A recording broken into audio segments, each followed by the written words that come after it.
बिना जान के जियल नाही जाई हमके सुइया जहर के लगवा दे माई रे। बिना जान के जियल नाही जाई हमके सुइया जहर के लगवा दे माई रे।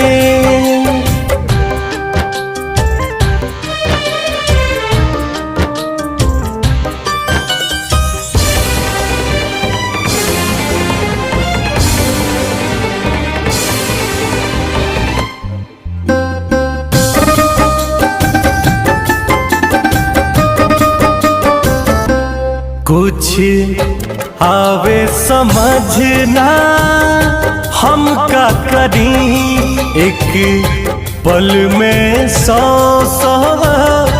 बार मरी।